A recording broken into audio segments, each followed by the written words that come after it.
How many of you remember what your first comic book was? Not the first one you owned necessarily, the first one you really remember sitting down and trying to read. The one that made you stop and think, oh, this is what comics are. For me, it was this.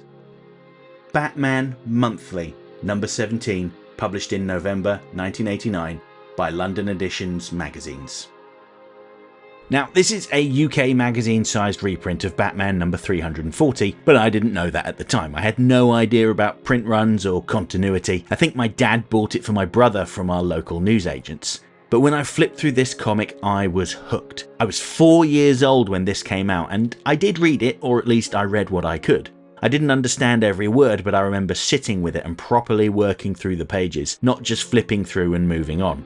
The images from the beginning of the story, where a man named Elder is pursued through the dark, empty streets of Gotham at night by a creepy voice coming from underground, stuck with me because it frightened me. When something scares us, our attention sharpens, details burn in. The feeling gets filled somewhere deeper than ordinary memory, and it's the sensation we recognise. You might forget the exact words on the page, but you remember how your stomach dropped, how the room felt smaller, and how you kept reading anyway. One of the reasons this issue made such an impression on me is the size. It's an oversized reprint, and when you flip through it now, the art really benefits from that. Gene Colan's work in the lead story feels heavier and more imposing at this scale. The shadows are deeper, Batman feels bigger, and even as a kid that came across. The main story features a reimagining of an obscure Golden Age Batman villain, Mole, updated for the 80s by Gerry Conway and Roy Thomas. It's a pretty heavy story for a 4-year-old, but that didn't put me off. If anything, it made the comic feel like something I could grow into. And what set these reprints apart from any of the American comics is that this single issue jumps between eras. You also got Crime of the Month Club from 1957 with Dick Sprang's artwork, which looks completely different, brighter, cleaner, more openly comic booky. And then there's a Catwoman backup from the early 80s. So, in this one comic, you've got very different versions of Batman, different styles and different ideas of what these stories could be, and at 4 years old I didn't know any different. This is what comic books were to me. Before I go any further, let me know in the comments, what was your first comic book? I should add that this isn't my original copy of Batman Monthly 17. No, that was lost long ago. But I managed to get this copy for not very much money from eBay. Now, as for what the comic is about, I'll give you the quick rundown. So Mole was a villainous contractor who used his legitimate company to secure contracts digging sewer tunnels for Gotham City as part of his cover for bank robberies. He'd dig underground and tunnel into banks and help himself to the money. He first appeared in World's Finest number 80, published in 1956, and Superman, Batman and Robin tricked him into tunneling directly into prison. Flash forward to 1989 and Mole has undergone a dramatic redesign. After being denied parole, Mole dug out of prison and into a chemical waste tunnel. He was doused in a strange radioactive material that transformed him into a massive beast, and he could tunnel underground with his bare hands. Outraged, he blamed the parole board members that denied his release and sought revenge. Batman realised the connection and lured Mole to Wayne Manor, where he tunnelled into a then vacant Batcave. Batman lied in wait, and when the time was right he struck, knocking him into an underground river, and he was never seen again. So hey, if any current Batman writers are watching this, doubtful, he seems like a villain that could crop up again. That's the broad recap out of the way, but now let's take an unscripted look at this comic. So here we go, here is the actual physical comic itself. I've not really looked through this in any great detail since getting it as a child. I think maybe one thing that isn't entirely clear in this video here right now is just how large this is. So here's a random, regular American sized comic, an issue of Ultimate Black Panther that's still sitting in my read pile, and you can see that this is substantially larger. And you know what, if I was smart, I would have dug out my copy of Batman 340 so we could compare and contrast. So you might just have to make do with any digital comic panels that I share. But anyway, let's get that Black Panther out of the way. We're not talking about Black Panther today, we're talking about this. So, just right from the get-go, you can see on the interior front cover there's a note from the editor there. Brian Clark, managing editor of this publication. And he's just got an outline of what's coming up ahead with the monthly magazine. But you can see right here, beautiful, brightly coloured, very vibrant art. This is slightly different paper stock than American comics would have used at the time. They would have used, well, it's not newspaper print, but you know, not quite as glossy. There's a sort of glossy element to this that wasn't present in the American comics at the time. And you can see the colours just really pop. They're really bright and vibrant. Look at the blues on Batman's cape there as well. This is all really nostalgic for me. I can remember just like flipping through this. I remember I was less interested in the Batman scenes, and I was like, tell me all about these villains. Show me everything. And the scene with Batman venturing into the tunnels after the doctor that was taken. What was it? Dr. Kurtzman? Yes. And then bam, that massive single-page spread of there is the mole. Kurtzman is dead. I killed him because he deserved to die, because he made me this, because he made me the mole. Yes. The yellow eyes peering out of the dark really stuck with me as a kid. And, you know, all I knew of Batman at this time was, when was this, November of 89? I don't think we had got the Tim Burton Batman film on VHS yet. I think that came out around Christmas. So I would have really just known Adam West and the Adventures of Batman, or the New Adventures of Batman cartoon that used to be on periodically. And I remember, you know, I enjoyed them well enough. But this was right before, probably a similar time to Burton's Batman really getting a hold of me. Like, it really captured my attention and my imagination. And I suppose that's why the Batman comics kind of went down this slightly darker, grotesque period at the time. But certainly a bit of Burton influence there, because, you know, they wanted to capitalise on millions of people going to see the film. And this was something that I didn't really appreciate at the time, but when the mole digs up into Batman's Batcave, it's empty, because he had moved out of Wayne Manor at this point after Robin had left. He'd moved into Wayne Tower, and he had a new Batcave underneath there. And he moved all of his stuff out of there, apart from like an odd computer or so. I mean, you can see it here. So the mole digs here and is like, oh, there's a cave under Wayne Manor, how weird. And then thinks nothing else of it. And here we go. This is the origin story for him. Now, this was quite an inventive take on the character, because, I mean, who remembers Mole, or the Mole, I should say, the thief from a random issue of World's Finest in the middle of the 1950s? He never appeared again. He was like in maybe 5 or 6 panels, and then they took him and did this.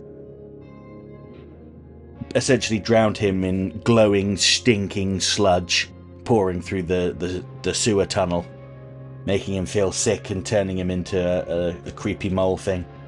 Somehow it changed me from a man into a half-human mole. Your fault, lady, yours. Yeah, moles see in the dark, and then Batman turns on the bright lights, puts on his goggles. Image intensifier principle, apparently. And then knocks the mole into the river. He's washed away, never to be seen again. Now that's where Batman 340 ended, but here they include a DC fact file. Here it's all about Ra's al Ghul, or Ra's al Ghul if you're going by Batman the Animated Series, and this shares his origin before it was actually told. So this is basically all of the information that was available about the character at the time. His origin was told in, what the hell, I think it's called Birth of the Demon, yeah, a graphic novel by Denny O'Neil and Norm Breyfogle. You can see that most of it is actually about Talia here, but virtually nothing is known about the life of Ra's al Ghul before he encountered Batman. Yeah, that is the case in 1989. And then there's the letter column here from British readers.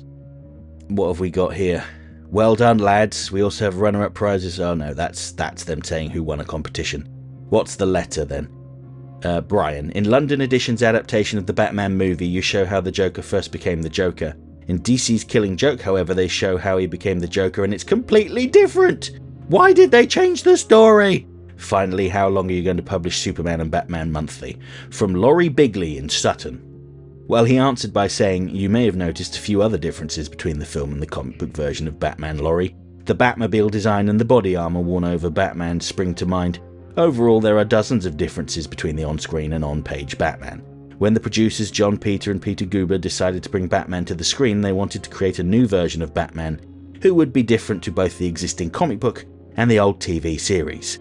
Part of the process was to take a second look at the Batman's origin and tweak it a bit for cinematic effect. I must admit that I find their idea of Jack Napier killing the Wayne's parents, to be a bit of a coincidence. But stranger things have happened in comics." Well, that was a very generous way of putting it. As for your second question, only time will tell.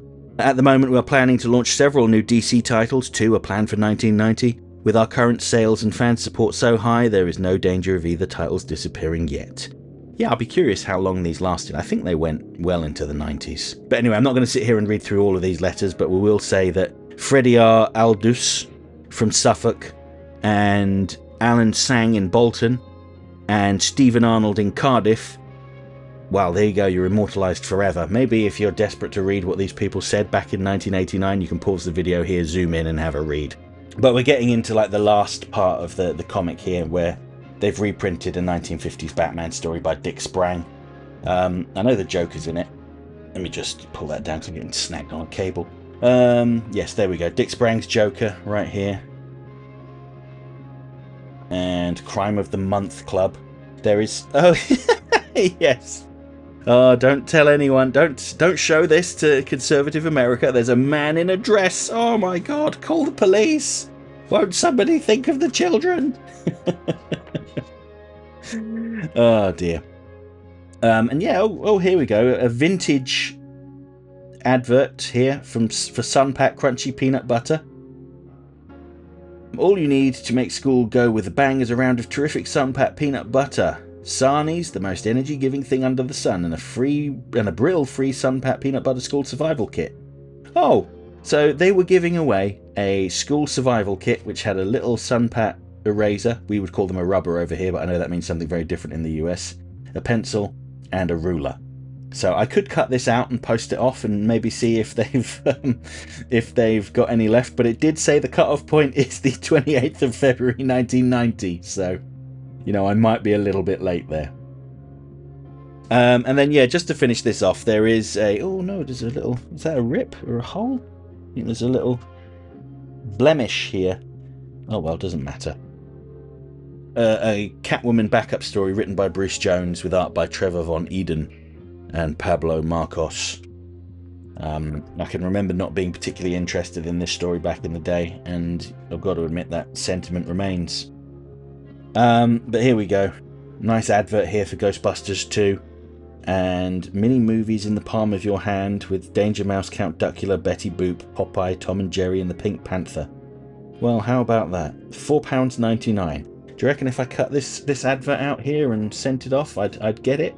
Probably not. And then on the back, Spooky Wookie, one of the fiendish feet. They came from another fridge, horribly delicious yogurts and desserts. These were my favourite yogurts as a very young child. They were presented as the plastic pots were like horror characters. So there's like a ghost, a three-eyed monster, a vampire. There was a Frankenstein. Oh yes, he is called Frankenstein. Each one of them was a different flavour. I think it was a smart way to get boys like me to eat yogurt and get some biodiversity. You know, I'm not a fan of bananas, really, but the banana yogurt was actually quite nice. And I realise now I'm waffling. You know, there's stuff here that no one is interested in. But anyway, that has been a a completely unscripted jump into the psyche of me. And somebody called this in the comments Serum Lake's origin story. So yeah, okay, there we go. Serum Lake's origin story involves spooky Batman comic and spooky wookie yogurt. There we go. Someone get that on the wiki. Alright, thanks for watching everybody. I'm just going to hand over to me in the past to give you a very quick update on my physical collection. For those interested in my physical collection, I finally moved it all into storage and Mary helped me. I don't know how many boxes we've got here, probably about 40. Your gilet is very puffy. Yes, it is. And I've got, 6 boxes at home as well that are regularly updated, and then when they're full, they'll come here as well. I'm very tired.